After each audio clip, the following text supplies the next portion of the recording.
Hey boys, how's it going? So in this video, we're going to be talking about the best diets for students to get lean and build muscle.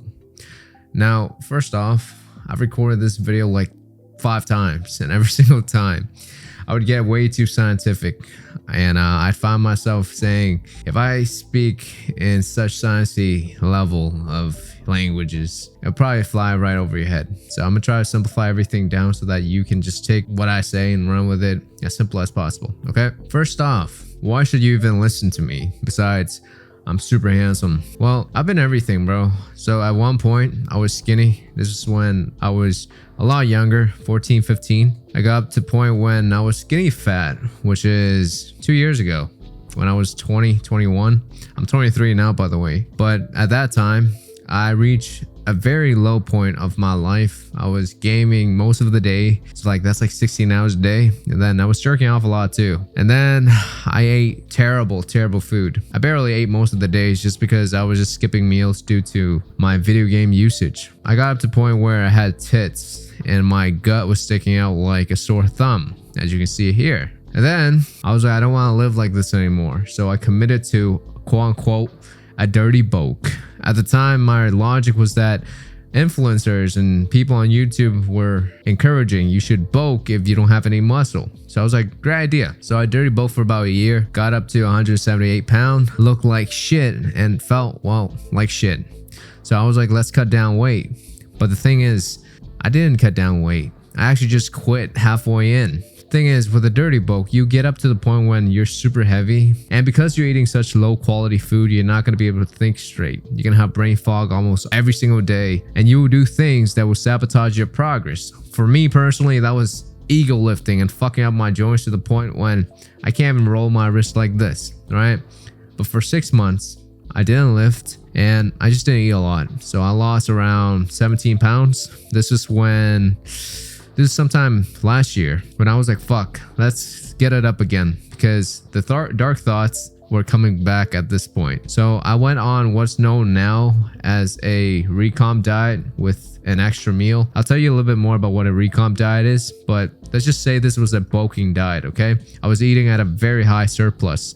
So I kept gaining weight and gaining weight and gaining weight up until the point when I was like 176 pounds. But inherently, because this was modeled after the recomp diet, it was a lot cleaner. I was able to think very clearly despite being a lot heavier now in these pictures, okay? Like the only difference between this picture and this picture here was that my mental clarity in this picture was very high. I was cognitive. I was very aware of whatever was going on around me and what I was doing. Whereas in this picture, bro, I couldn't think properly at all.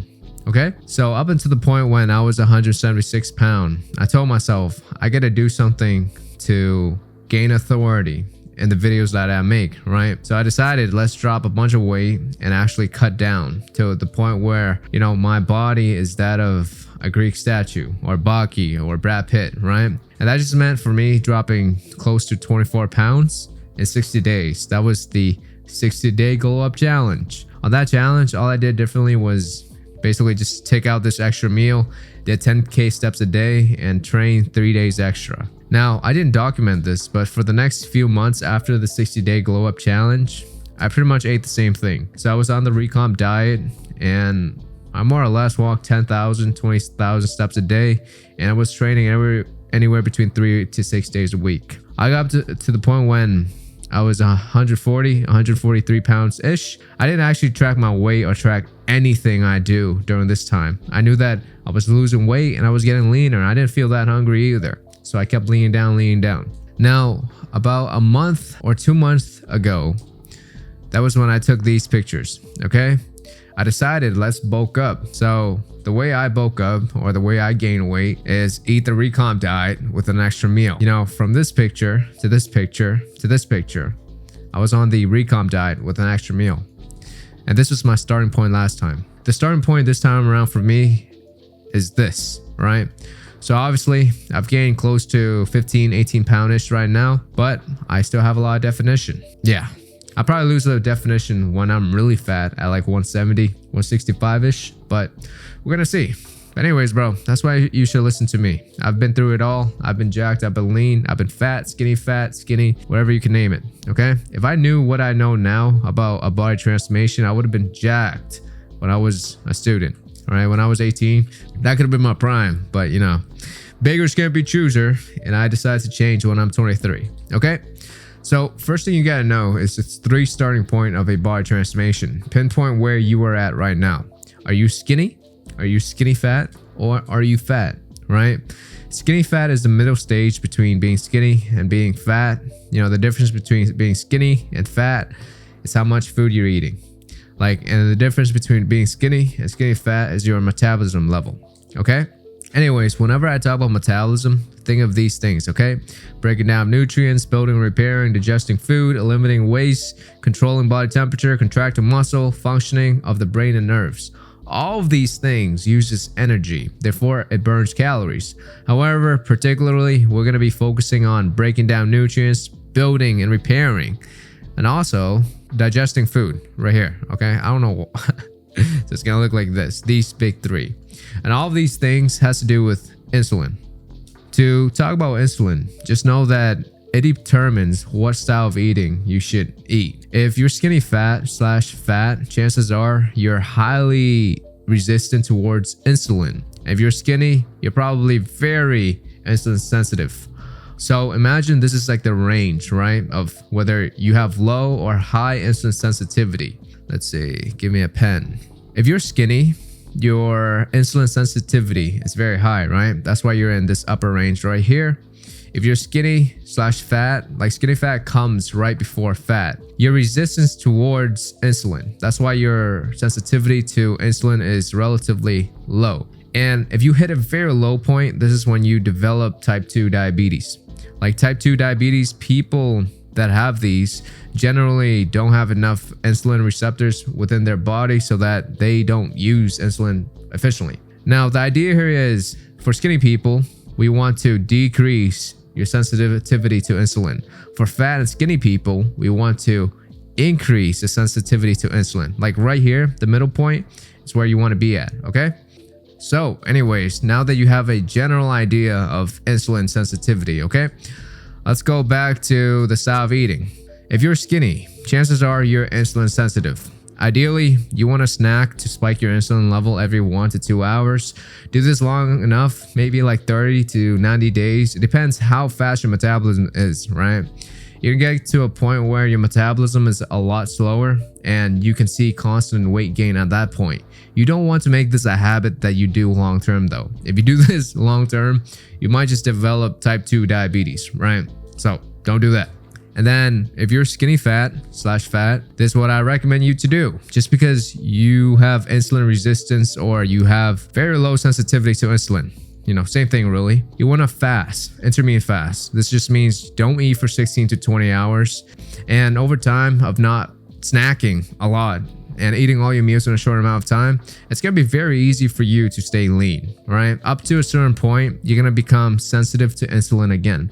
And it's going to be night and day difference, bro. But yeah, that's the not so scientific explanation of the 2 eating style, okay? So just to recap, you're skinny, try snacking 1 to 2 hours on top of the meals I'm going to suggest you eat. And then if you're fat/skinny fat, I suggest you don't eat for 16 to 20 hours. And then within that time frame, eat all of your meals, right? For me, actually, I fast anywhere between 20 to 22 hours. And these 2 pictures here, I was probably fasted 20 to 22 hours, right? And as you can see, I got very lean. Now, the beauty of fasting is that you generally eat all your meals within a very short time frame. So that generates the illusion of being full or eating a lot in a short time frame, okay?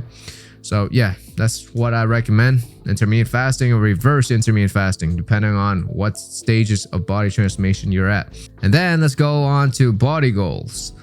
Now, there are 3 body goals, right? You want to do a recomp, which just means you want to become lean and muscular. You want to lean down, which is just a cut. And then you want to bulk up, okay? All of the workflow, all the flow for the 3 goals built on a foundational meal. Okay, the 3 foundational meal is what I eat even today. The first meal is eggs. I get anywhere between 6 to 8 eggs a day now, just because I'm actually bulking up. When I was plateauing, I was hitting like 4 eggs a day. So your first meal could be 6 to 8 eggs if your goal is to recomp / getting muscular, okay? And then meal number 2 is whey protein, depending on your frame, right? For me, I'm 5'5", 5'6". I need anywhere between 150 grams of protein to 160 grams of protein. So I get 2 scoops of protein here, okay? And then for my third meal, I just get 50 grams of protein from meat. Any type of meat will do, and some carbs. When I say some carbs, I don't mean like a fucking bowl of rice. Like, unless you're bulking, don't eat a lot of carbs, okay? You don't need that much carbs to gain strength at the gym. That's just my personal experience. Your personal experience may say otherwise, but this is what I did to get lean and muscular, okay? I didn't eat a lot of carbs. For my third meal, I would sprinkle in some vegetable if I really wanted to, but on most days, it was just a lot of meat cooked in butter, and I would eat until I'm full. Let's see, for leaning down. So once you have your foundational meal, and then you want to lean down, I would suggest is do 10,000 steps a day. That will get you to lean down quite a bit, okay? And then if you want to bulk up, you see meal 3, right? Just repeat half of meal 3. So usually I get 50 grams of protein and then some carbs from the third meal. I would just get 25 grams of protein and then some carbs. That would be my bulking meal. That's the extra meal that I was talking about when I teased you about bulking up. And then depending on your size, bro, if you're a lot bigger, like I'm 5'5", 5'6", so not that big in terms of frame. If you're closer to 6 foot or any more, give or take, right? You can literally add another meal. So just repeat meal 3, and then that would be an extra 50 grams of protein. So a lot of extra calories, bro. And you would bulk up or lean down just fine, right? Anyways, that's pretty much it. In terms of like principle for eating. I know if you're a student, you probably have like a meal plan, or your mom or dad cooks for you. You eat at home, you don't cook yourself. But generally, if you're at like a dining hall, there's probably eggs. Like for most of the time, fast. Like if you're skinny / fat, go for a fasting style of eating. And then if you're skinny, go for the reverse intermittent fasting style of eating. And you can't really go wrong, right? Go for the protein. Like eat protein with majority of your meal, and then have whey protein on the side. It's like $60 and it's gonna last you like 2-3 months. Very good investment. What else do I want to say? Like, as long as you don't eat carbs early in the morning, you're gonna be able to think fine. Like if you're really craving carbs, sprinkle in 1 day of refeed. All that means is go on this diet that I recommend, or this style of eating that I recommend, intermittent fast and everything, for 6 days a week. And then on the 7th day, if you really wanted to, just treat yourself to something small. And that's pretty much it. Like I say, this is the best diet for a student, but this works just the same for anybody that's busy. You can meal prep all of this, by the way. Super easy to make. And yeah, just do this for like 6 months and see where your body is at. If you get up to the point when you are a little bit on the chubbier side, go on a full-on cut. And then if you get to the point where you're lean and muscular but not muscular enough, go on a bulk. Like, I don't recommend you dirty bulk first just because you don't understand how to train, right? Like, all that advice, go under the assumption that you're training already. As long as you're training, bro, you can't go wrong, okay? Anyways, hope that helps, and see you next time.